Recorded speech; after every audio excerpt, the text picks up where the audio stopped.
¿Qué tal? ¿Cómo están? Un saludo muy cordial para todos ustedes en esta cuarta sesión de nuestro curso de Realidad Educativa Nacional. Les saluda con muchísimo cariño el profesor Denis Guamán de la Facultad de Ciencias de Educación de la UNSA. Espero que les vaya bien, que hayan culminado adecuadamente este semestre y que puedan iniciar muy pronto el siguiente y también terminarlo de manera exitosa para que puedan obtener esta segunda especialidad que ustedes han decidido llevar, ¿no? Por fines de superación profesional. Bien, entonces vamos a avanzar, vamos a desarrollar lo correspondiente a esta cuarta sesión de aprendizaje. Entonces, en esta cuarta sesión de aprendizaje, básicamente vamos a hablar de la globalización. Esta sesión, este primer video, tiene una primera parte dedicada a la posmodernidad, que va a ser el marco en el cual se va a desarrollar la globalización, y una segunda parte en la cual vamos a hablar acerca de las 5 manifestaciones de la globalización, los 5 planos en los que se manifiesta la globalización, ¿no? Entonces, en este primer video, que tendrá una duración aproximada de 20 minutos, hablaremos acerca de la posmodernidad, mientras que en el segundo video hablaremos acerca de los 5 planos de la globalización. Comencemos entonces el trabajo del día de hoy, ¿no? Bien, no sé qué les parece esa imagen, si pueden observarla, ¿no? Es una imagen es un artista callejero de Inglaterra, de Londres, sí, muy conocido, él es Banksy, ¿no? El conocido Banksy, que es un artista grafitero, ¿no? Hace grafitis muy interesantes, son unos grafitis cargados de mucha ironía, ¿no? Los que hace Banksy, y también responde a Ebro, ¿no? Entonces, ¿qué pueden observar en la imagen, ¿no? Es una imagen que combina elementos que no solemos ver, ¿no? Precisamente porque Bansky es muy irónico, ¿no? Políticamente, culturalmente, moralmente, ¿no? Suele transmitir ironía a través de sus grafitis. Bueno, como pueden observar, se ve un niño que aparentemente está volando una cometa, pero esta cometa es un refrigerador, ¿no? Y lo que nosotros conocíamos como la cola de la cometa, la rabera, le decíamos de niños algunos, cuando todavía volábamos cometas, en realidad es un refrigerador con un alambre de púas, ¿no? Y probablemente esta sea una imagen que pueda ilustrar la posmodernidad, ¿no? Porque el niño, en lugar de elevar sueños, ¿sí? Lo que está haciendo, ¿eh? Me refiero al capitalismo y al capitalismo tardío, que es una expresión de la modernidad, es hacernos soñar ya no con una cometa, ¿no? Sino con un objeto de consumo bastante pesado, ¿no? Haciendo que la imaginación a la vez sea algo utilitario, a la vez sea algo comercial, ¿no?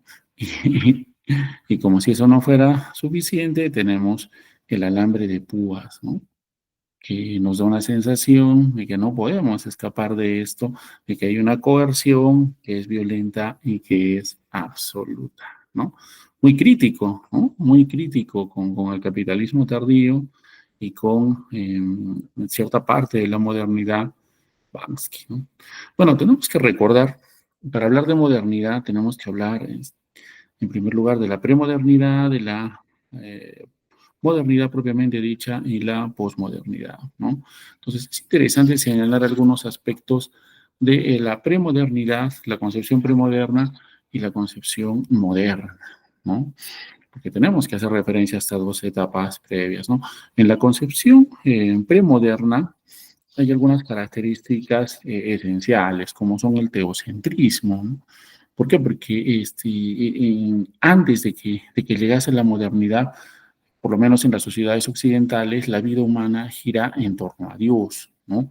Todo, ¿no? El arte, la cultura, la sexualidad, todo está orientado a ello, ¿no? Y podrán recordar, ¿no? Aquí tienen un cuadro también. El arte giraba en torno a lo religioso, ¿no? Todo giraba en torno a lo religioso, ¿no? Y las creencias, ¿no? Suelen tener una explicación basada en lo religioso, ¿no? Por eso se habla del teocentrismo, ¿no? La fe está unida a la política, ¿no? No hay esa separación moderna entre la religión y la política. Qué premodernos parecemos los peruanos a veces, ¿no? Especialmente los políticos que suelen utilizar, ¿no? esta, esta articulación entre fe y política con fines de éxito político, ¿no? Bueno, esa es una característica de la premodernidad, ¿no? La teología es muy potente, ¿no? Termina dirigiendo la vida civil y la vida social de las personas, ¿no?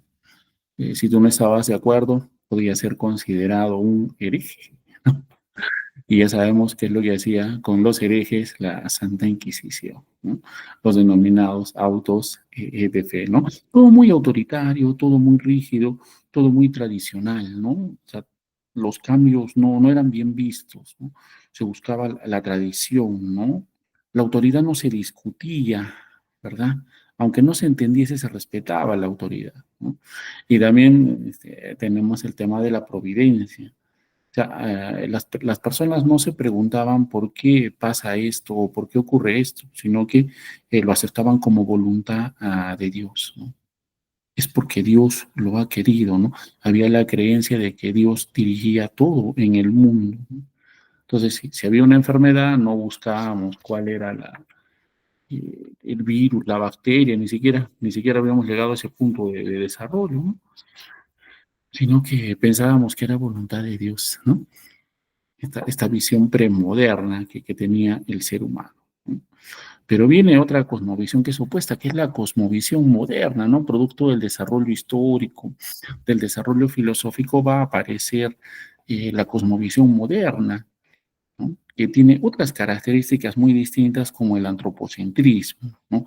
Ya no está Dios en el centro de todo, sino está el ser humano, ya no está Dios ni la religión, ¿sí? En el centro de todo, sino que la historia, el arte, la cultura ya empiezan a girar alrededor del ser humano, ¿no? También hay una predominancia de la razón, ¿no? La modernidad fue puesta en contra del dogma. Algo ya no es verdad porque lo diga tal persona, sino que se analiza, se duda, se cuestiona y se busca una justificación racional, ¿no?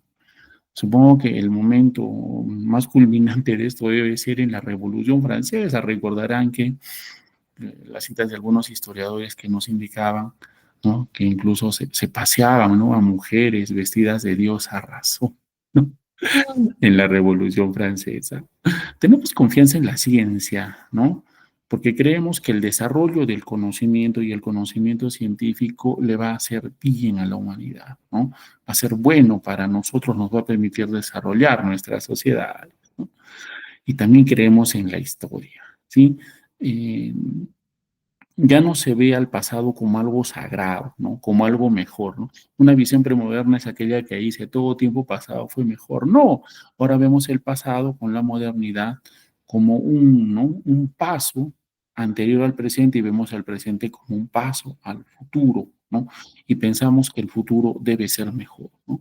Hay una línea, ¿sí? Hay una línea en la historia que avanza hacia el progreso, ¿no? Entonces, por esto se caracteriza esta nueva mirada que tiene el ser humano, que es la modernidad, ¿no?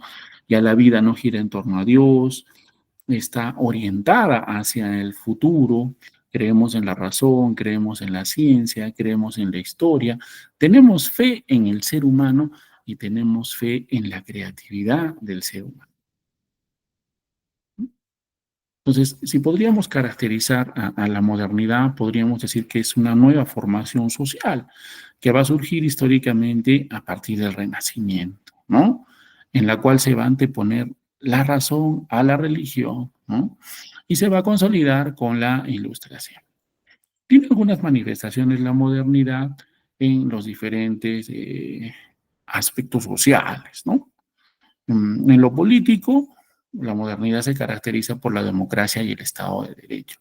Recuerden que el Estado de Derecho implica que absolutamente todos estamos sometidos al derecho, gobernantes y gobernados, ¿no?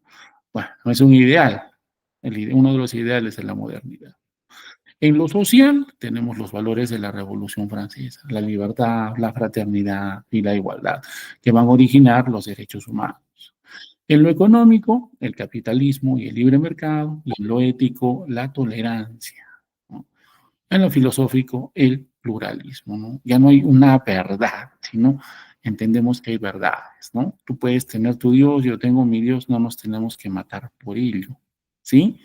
Podemos convivir, yo puedo creer en Dios, de repente tú no crees, o Él es agnóstico y podemos convivir juntos, ¿no? Eso es la tolerancia, ¿no? Entender que hay diferentes puntos de vista y que podemos coexistir, pero para ello hay que aceptar que no existe una sola verdad, sino que existen verdades. Bien, ello en cuanto a la modernidad. Qué bonito suena, ¿no? Sí, qué bonito suena. Pero no queda ahí, ¿no? ¿Por qué? Porque ¿qué ocurrió durante la modernidad, ¿no? Durante la modernidad, la humanidad depositó su confianza, su fe en la libertad, en la ciencia, en el progreso, ¿no? El ser humano era el eje de todo, ¿no? Creíamos que el progreso, ese gran metarrelato, iba a hacer bien al ser humano y a las sociedades humanas, ¿no? Todos los problemas de la humanidad tendrían una solución, iban a ser resueltos por la ciencia, por la razón, por el progreso, ¿no? Se había acabado la ignorancia, se había acabado la servidumbre, se habían terminado las supersticiones religiosas y pronto el ser humano, gracias a su fe, y es una fe ahora en la razón, ¿no? Es un poco contradictorio, pero tiene fe en la razón, ¿no? Fe en la ciencia, fe en el progreso, el ser humano podría alcanzar la felicidad completa. Pero no quedó ahí, ¿no? No quedó ahí, porque hay un momento de la historia en que va a surgir una desesperanza, va a surgir un desencanto y va a surgir frustración de la sociedad, ¿no? La sociedad se va a dar cuenta que la modernidad no resuelve todos los problemas que queríamos que resuelva. No lo va a hacer la modernidad, no lo hace, ¿no? Y frente a ello, ese desencanto de estos grandes relatos eh, modernos va a producir esta nueva formación social denominada posmodernidad. La foto que están viendo ahí, la imagen es del filósofo francés François Lyotard, ¿no? Es uno de los grandes estudiosos de la posmodernidad. Algunos libros interesantes tiene Lyotard, ¿no? Y seguramente el más importante es la condición posmoderna. Y también tiene otro, un tanto irónico, ¿no? Dice, la posmodernidad fue explicada a los niños, ¿no? Pero en realidad es más complejo que el otro, así que era una ironía, ¿no? Eso de que la posmodernidad esté explicada para los niños.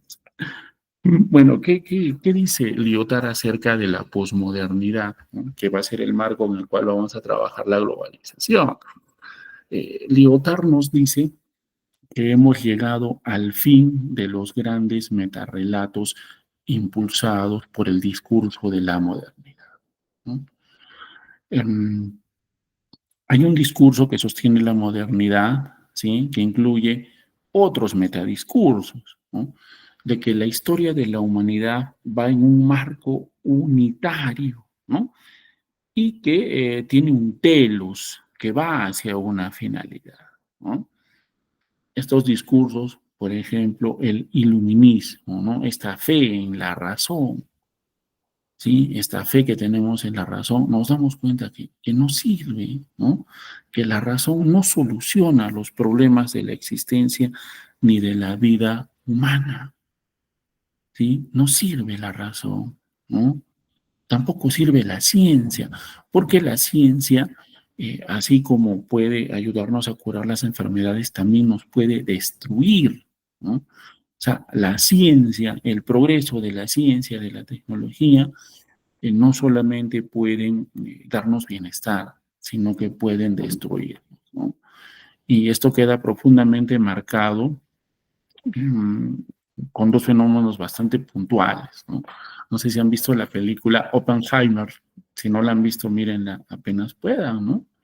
Entonces, el uso de la ciencia para la fabricación de la bomba atómica durante la Segunda Guerra Mundial y su empleo en Hiroshima y Nagasaki nos demuestra que ese relato moderno de que mientras más se desarrolle la ciencia, la humanidad va a progresar más, era falso, ¿no? Ese relato es falso, ya no tiene sostén, no hay manera de que se sostenga ese relato, ¿sí? Ya no sirve, no nos sirve el relato del progreso, ni nos sirve el relato de la ciencia, ni nos sirve el relato de la razón.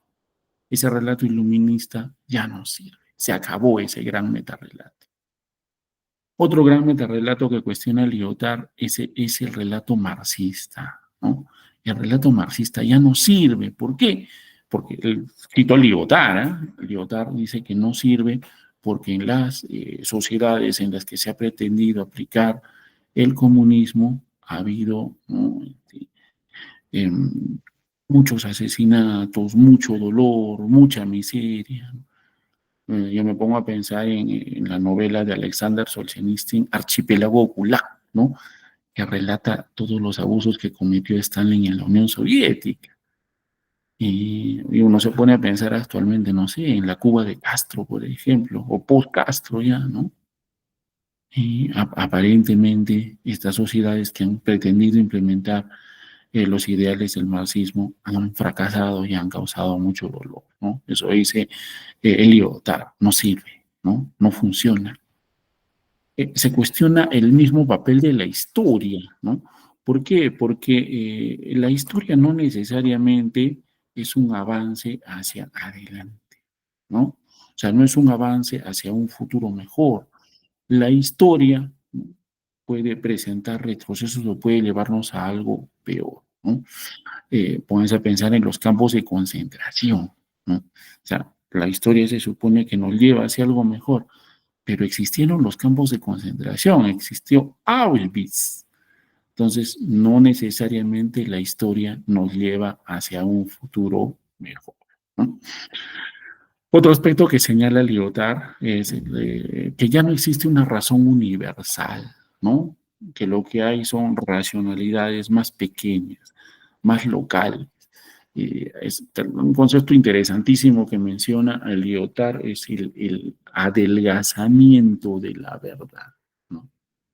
El adelgazamiento de la razón se adelgaza, ya no es una verdad así tan potente, tan fuerte, sino que hay razones, ¿no? Hay racionalidades locales y el pluralismo, que era una característica de la modernidad, se desarrolla muchísimo más. Bueno, y esto lo podemos ver, ¿no? En la expresión de, probablemente en las expresiones de la sexualidad, ¿sí? En la modernidad, ¿no? Sí, las orientaciones sexuales aparentemente están bien definidas, ¿no? En la posmodernidad tenemos un gran abanico, ¿no?, de orientaciones, ¿no?, por el pluralismo. Los saberes ya no son homogéneos, ¿no? Ahora los saberes son heterogéneos, ya no existe la cultura, lo que existe son culturas, ¿no? Y esto va a dar origen a la interculturalidad, ¿no? Hay una multiplicidad de discursos, ya no hay uno solo, ¿no? No hay uno solo. Y la racionalidad, esta racionalidad que según Lyotard se ha adelgazado, ahora está mucho más abierta a las diferencias. Eso nos dice Lyotard, ¿no? Respecto a la posmodernidad. Bien, Para finalizar este primer video, que no ha sido el espíritu siempre de que no sean muy extensos, probablemente tomaríamos algunos elementos de este texto, que lo encontré en internet cuando estaba preparando esta clase, ¿no? Vivimos en una nueva sociedad del conocimiento, de la información, de comunicación, de redes sociales, de globalización, de transnacionales, de la crisis de los estados frente a las transnacionales, de descubrimiento de nuevas identidades, de fundamentalismos, de una democracia vacía, ¿no? Bueno, pregúntenle a Dina, ¿no? De tensiones internacionales, de imperialismo, de economía de guerra, en la que se cuestiona el estado de bienestar, de un individualismo, ¿no? Lipovetsky nos hablaba de la segunda revolución individualista, ¿no? Que también se expresa en el narcisismo, ¿no? Del fin del industrialismo, ¿no? Del auge de la precariedad, ¿no? Del cambio climático, ¿sí? Del postcapitalismo, de la posverdad, de la velocidad, ¿no? Todo es muy efímero en la posmodernidad, todo dura poco, ¿no? Necesitamos consumir permanentemente nuevos productos, nuevos servicios, nuevas imágenes, nuevas ideas, ¿no? El crepúsculo del deber, del afianzamiento de la estética, de una sociedad del hedonismo, ¿no? En una sociedad de la imagen. Bien, espero que estas ideas mencionadas ahora nos puedan ilustrar respecto a lo que es la posmodernidad, porque en el siguiente video ya hablamos de la globalización y los 5 planos que menciona el filósofo Frederick Jason. Muchísimas gracias por su atención.